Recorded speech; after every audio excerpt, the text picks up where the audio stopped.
In 1953, a 9-year-old American boy could take apart his bicycle, patch the tube, oil the chain, and have it rolling again before his mother called him for supper.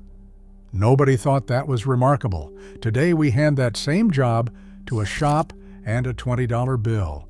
But here's the twist. Child psychologists now say the very skills we stopped teaching built something money can't buy back: patience, grit, and hands a boy could actually trust. Number 14 was drilled in every scout troop in the country, and it could still save your life tonight. And number 3, mechanics say most grown men couldn't do it in an emergency anymore. These were passed down on back porches and garage floors, father to son, then quietly slipped away. Hit subscribe, and let's count them down from number 30. Number 30, shining your own shoes. Every Sunday morning before church, a boy in 1955 spread newspaper on the kitchen floor, opened a flat tin of kiwi polish, and went to work on his own shoes. A dab on a rag, worked in tight circles until the leather drank it up, then a spit-shine buff with a horsehair brush until he could see his face in the toes. A tin of polish cost a dime and lasted a year. His father inspected the heels. Boys always forgot the heels, and that was the whole lesson. You finished what people didn't see. Today, we buy sneakers we toss the moment they scuff, and the ritual of making something cared for again is nearly gone. Number 29, skipping stones. Down at the creek or the pond, a boy learned that the right stone was flat, palm-sized, and heavy enough to fight the wind. He would crouch low, cock his wrist sideways, and send it skimming, 1, 2, 3, sometimes a dozen skips, dancing across the water before it sank.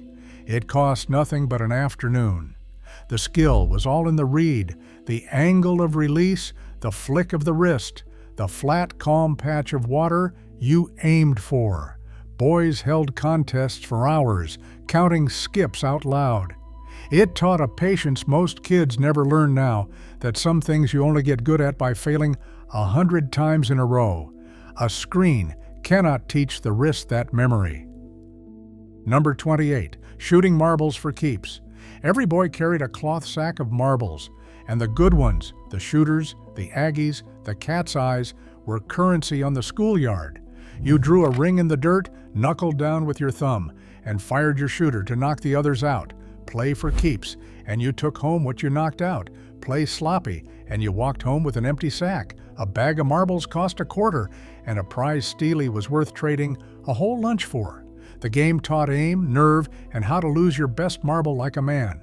By the 1970s, the playground rings had faded to nothing, and the quiet economics of the schoolyard, earning, risking, losing, and winning it back, went with them.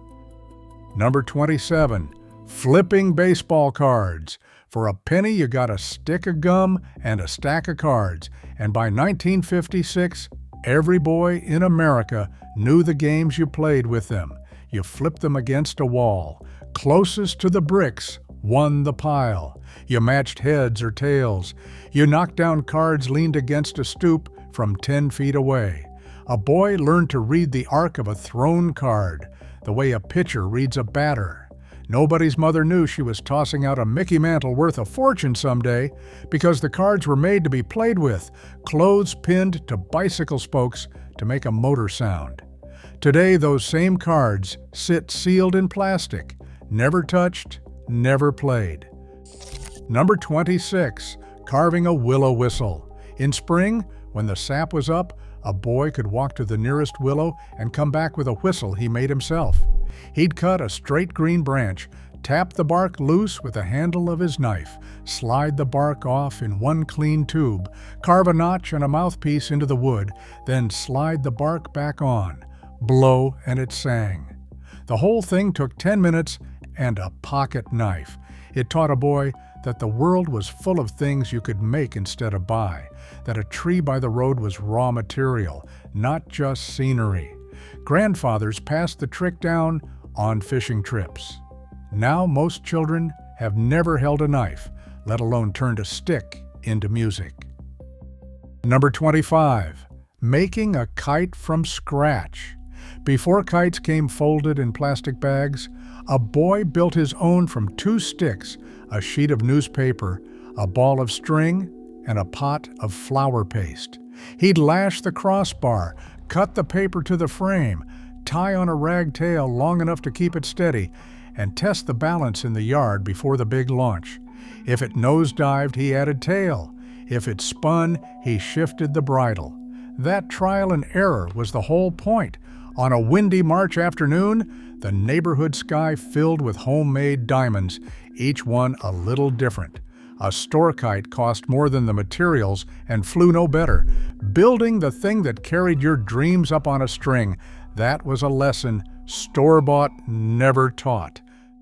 Number 24, building a crate scooter. Give a boy in the 1950s a wooden orange crate, a 2x4, and an old roller skate, and by afternoon he had a scooter. He would split the skate in 2, nail the halves to the ends of the board, stand the crate up on the front for a handle, and tack on bottle caps for decoration. It rattled like a freight train and stopped only when you dragged your shoe.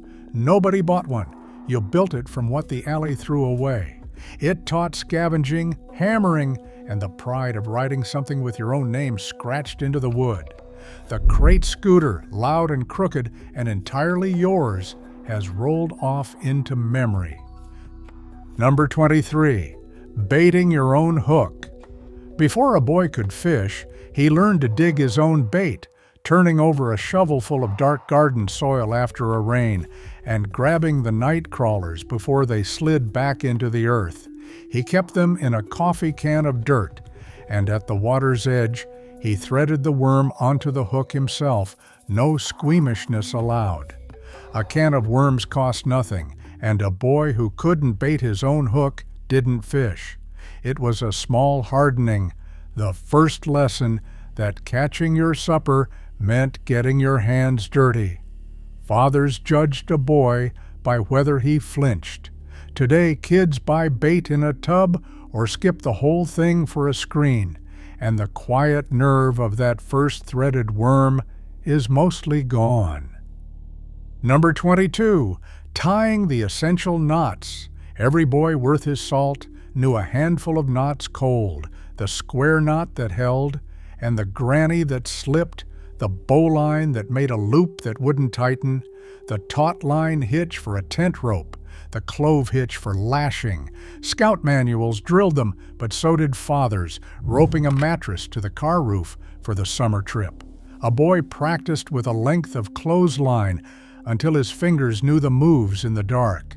The right knot meant your raft held together and your rope swing didn't drop you. Today, most grown men know exactly one knot, and it's the one on their shoes.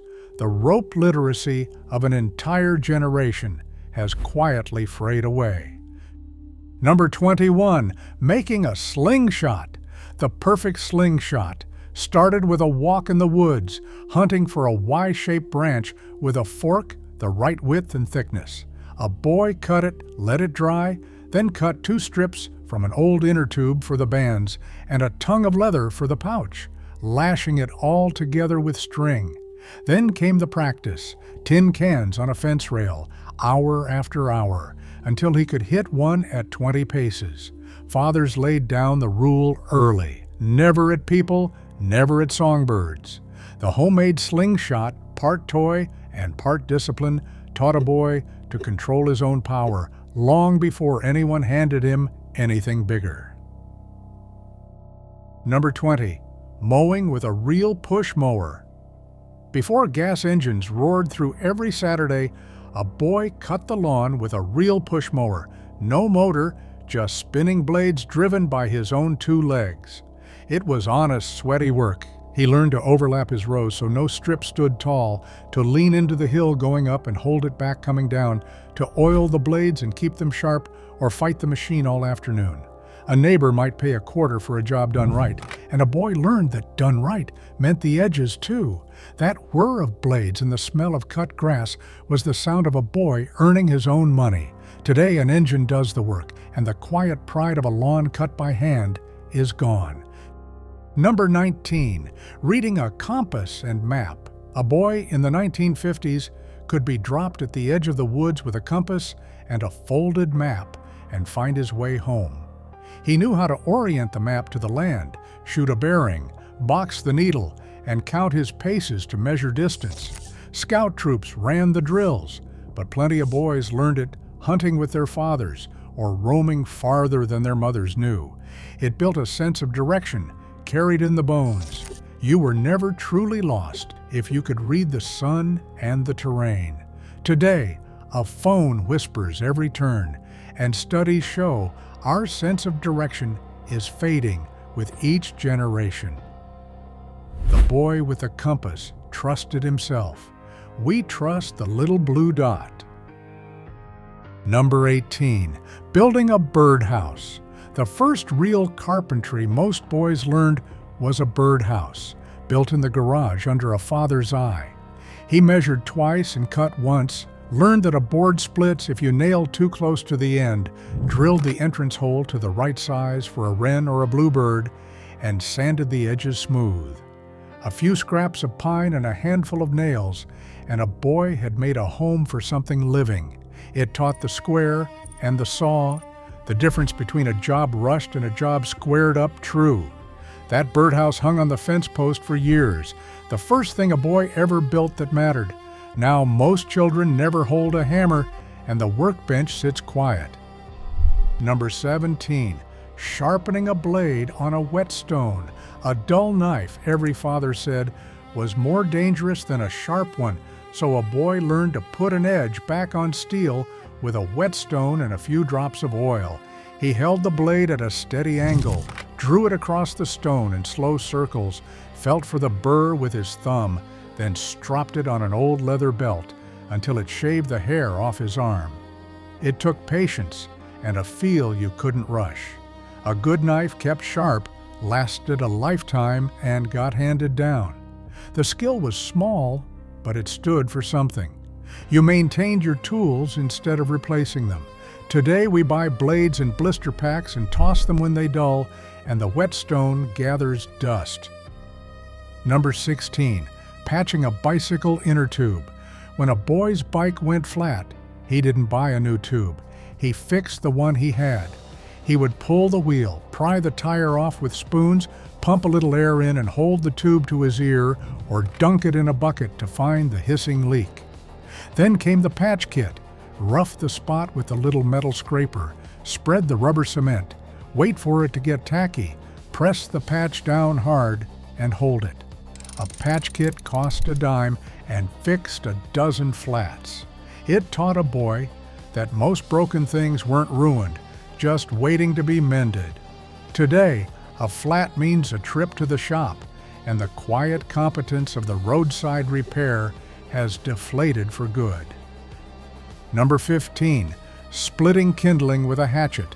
In houses heated by wood or coal, splitting kindling was a boy's chore, and he learned to do it without losing a finger.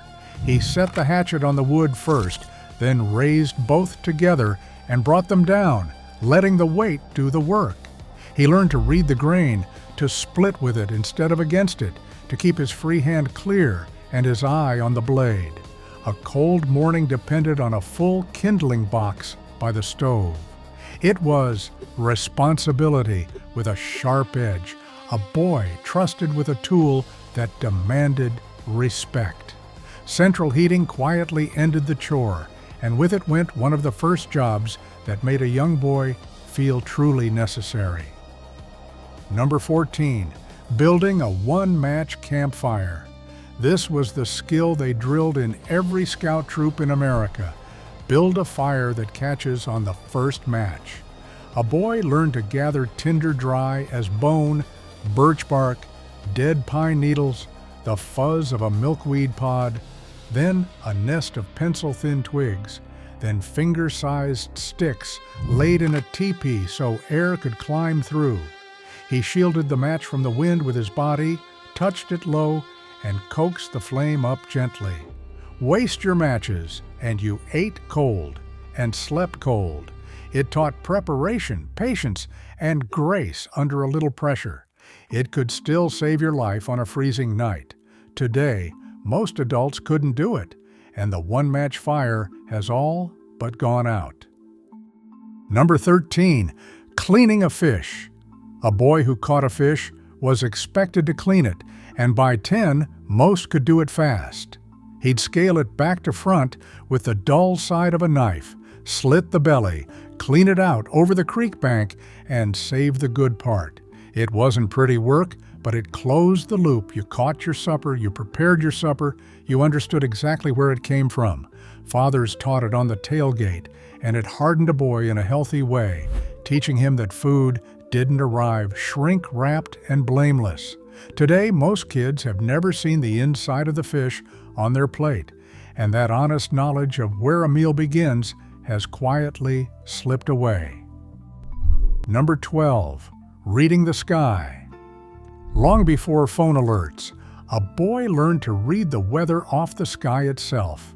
He knew that a red sky at morning meant trouble by afternoon, that high thin mare's tail clouds meant a change coming, that the smell of the air and the way the leaves flipped their pale sides up meant rain within the hour. Farmers' sons especially learned it because a wrong guess cost a hay crop. It was a literacy in the natural world, built from watching the same sky until its moods made sense. That attention, the plain habit of looking up and noticing, is what we have really lost. Today we glance at a screen and never once at the clouds that have told the same stories for 10,000 years. Number 11, building a tree house. Every gang of boys had a tree house or a backyard fort, and building it was a summer-long education. They scrounged lumber from construction sites and torn down barns, hauled it up by rope, and figured out on their own how to brace a floor between limbs and pitch a roof that wouldn't leak. Nobody drew a plan. They learned engineering by trial and collapse. A floor that sagged got a new joist. A wall that leaned got a brace. It was theirs completely, built with borrowed hammers and endless argument. That tree house was a boy's first taste of building his own world, apart from the grown-ups. Today's liability-fearing world has mostly cut down the tree house, and a certain kind of childhood freedom came down with it. Number 10, assembling a balsa model airplane. Rainy afternoons meant a balsa wood model kit spread across the kitchen table, tissue-thin sheets of wood, a razor blade, a tube of glue, and a diagram that demanded real patience. A boy pinned the delicate ribs over the plan, glued them one by one, stretched tissue paper over the frame, and shrank it tight with a mist of water. One wrong move and a rib snapped, so you learned to slow down and breathe. A kit cost about 50 cents and took a week of careful evenings. It built fine motor patience and the ability to follow a plan step by exacting step. When it finally flew across the backyard, a boy had earned it. Today, kits snap together in plastic, and the slow craft of building something fragile and real has faded. Number 9, running a paper route. By 12, a boy might have his own paper route, up before dawn, folding papers, rubber banding them, loading the canvas bag onto his handlebars, and pitching each one onto a porch in the dark. He collected the money himself, made change, kept a little book of who paid and who dodged, and learned to knock politely on the door of the man who owed. The route might pay a few dollars a week, the first real money a boy earned and managed on his own. It taught responsibility, thrift, and the hard truth that some folks do not pay easy. That first taste of being trusted with a job, rain or snow, every single morning built men. The paper route has all but vanished. Number 8, handling a BB gun safely. The Red Ryder BB gun under the Christmas tree came with a code, and a father taught it before anything else.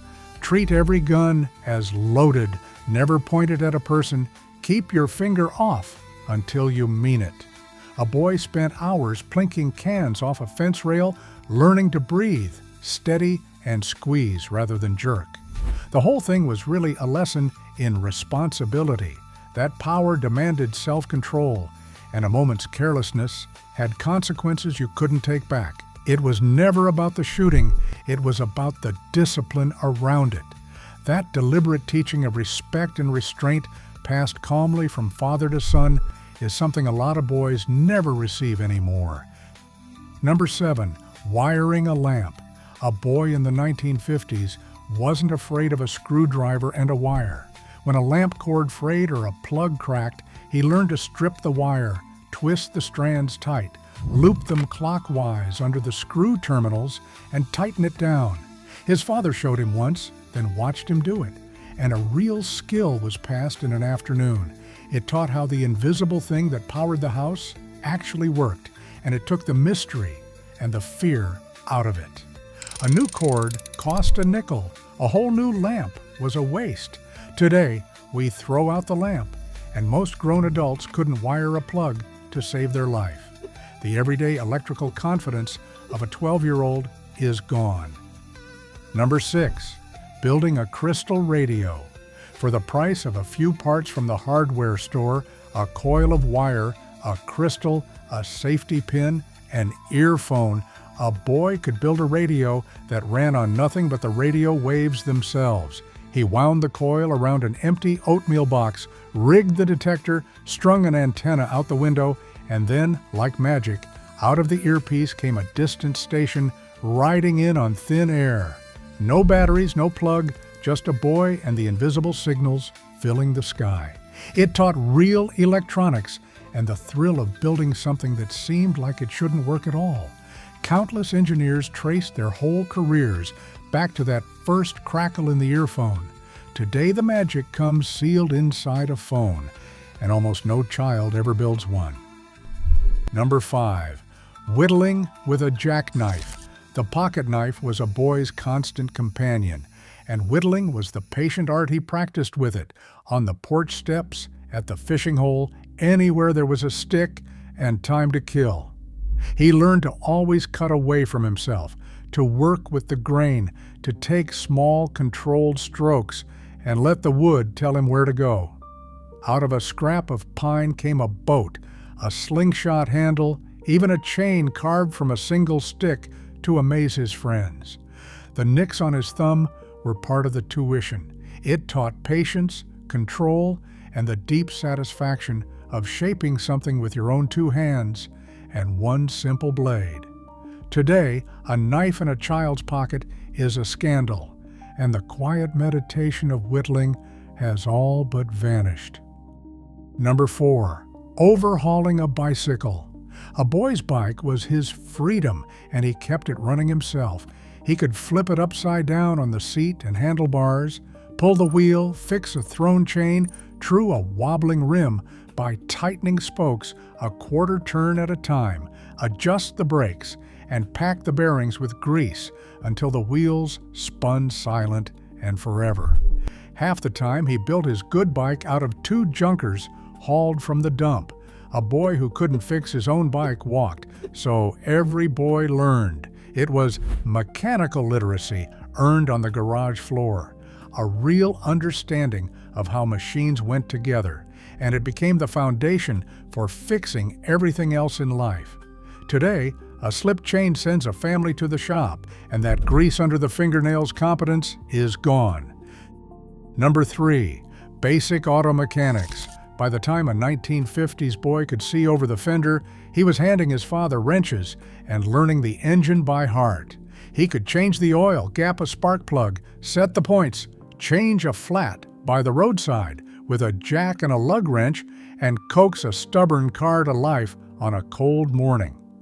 Cars back then were simple enough that a determined kid could understand the whole thing, and fathers taught it as plain survival, and you did not get stranded if you could fix it yourself.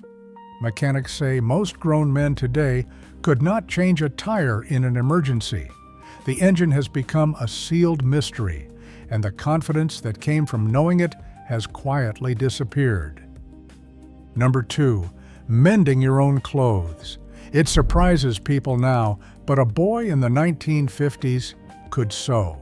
He could thread a needle, sew a button back on tight, with a knot that held, stitch up a split seam, and darn the hole in a sock over a wooden egg so it did not rub a blister.